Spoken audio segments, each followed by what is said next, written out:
Knusprige Haferflocken, knackige Kakaobohnen, fruchtige Sauerkirschen. In der Backstube von Finn Ernst und Pascal Hommel duftet es nach warmem Getreide. Mandeln und Kokos liegen in der Luft. Die beiden Freunde, beide Mitte 20, haben das Start-up Büsli gegründet. Unsere Zutaten sind bio und wir backen das Müsli oder das Büsli, ja. Deswegen haben wir gedacht, das wird ganz gut passen und zusätzlich kommt noch... Kommt es natürlich auch noch aus Bran-Oberndorf. Wir sind ja beide ursprünglich aus Bran-Oberndorf. So oder so sind wir der Ansicht, dass Büsli auch super gut im Kopf hängen bleibt, weil man es auch eben mit Müsli einfach verbindet.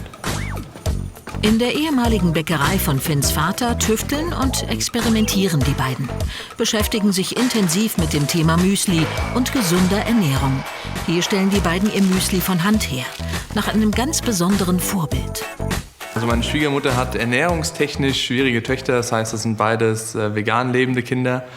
Und dementsprechend hat die Mutter immer viel Aufwand zu Hause und testet und macht und hat so angefangen, Müsli zu machen. Und alle haben immer gesagt, wie fantastisch dieses Müsli schmeckt. Und ja, dann hatte ich irgendwann mal gesagt, irgendwann, wenn ich mal Zeit habe, mache ich daraus eine Firma. Anfang 2020 ist es dann soweit. Finns Freund Pascal ist direkt mit dabei. Und genauso Feuer und Flamme. Wichtig ist den beiden Reis- oder Ahornsirup statt Industriezucker und keine künstlichen Zusatzstoffe. Überschaubare Zutaten, möglichst regional und vegan. Aber ist nicht jedes Müsli vegan? Nee, warum soll jedes Müsli denn vegan sein? Es gibt ja auch Schokomüsli. Und Schokolade ist ja, oder die Milchschokolade, wie man sie kennt, die ist natürlich nicht vegan. Wir haben ja auch Kakaobohne, aber Kakao ist vegan. Die normale Schokolade, Vollmilchschokolade, ist nicht vegan. Die Klassik-Variante besteht aus gerade mal 4 guten Zutaten. Haferflocken, Mandeln, Ahornsirup und Kokosöl. Kokosflocken und Sauerkirschen machen daraus Kirschkokos. Für Allergiker gibt es eine Sorte ohne Nüsse. Mit gepufftem Amaranth. Kakaobohne hat noch Leinsamen, Rohkakao und gebrochene Kakaobohne. Die 5. Sorte heißt Soja-Hanf.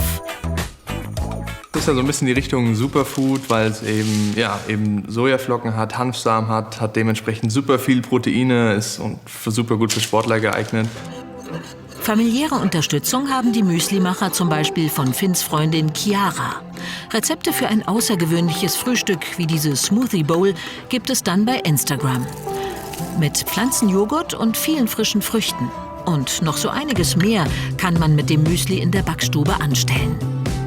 Um den Müsli-Fans quasi zu zeigen, was alles möglich ist, ob das jetzt Riegel sind oder Plätzchen oder eine ganz normale Bowl, Smoothie Bowl oder mit Milch, Hafermilch, ja genau, einfach um quasi Ideen vorzugeben.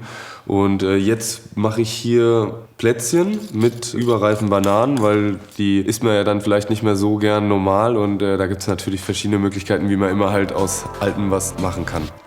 Nach etwa 15 Minuten sind die Müsli-Cookies fertig. Wie findet eigentlich Schwiegermama Alexandra, was aus ihrem Ursprungsmüsli geworden ist? Ja, ich bin ganz stolz auf die beiden Jungs. Ich habe nur Müsli gebacken und die beiden bringen jetzt Büsli in die Welt. Noch produzieren die beiden nicht nur Müsli. Pascal studiert im Bereich Wirtschaftsingenieurwesen und Finn ist Golfbetriebsmanager in Braunfels. Die Müsli-Produktion mit jemand anderem zu machen, kam für Finn nicht in Frage. Gerade mit dem Hintergrund, dass man ja davon ausgegangen ist, dass man sich irgendwie 4-5 Mal die Woche in der Backstube sieht, da muss man sich gut kennen und leiden können und wissen, dass man auch eine ganze Woche miteinander verbringen kann, ohne dass man sich an den Hals springt. Unsere Freundschaft kommt oftmals dann zu kurz, wenn man so viel am Arbeiten ist und sonst nur geschäftlich, in Anführungszeichen, miteinander zu tun hat, ja. Aber die besteht noch. Die 380 Gramm Packung kostet 6,90 €. Man bekommt sie im Onlineshop oder in mittlerweile 20 Supermärkten und Hofläden in der Umgebung für einen knusprigen Start in den Tag.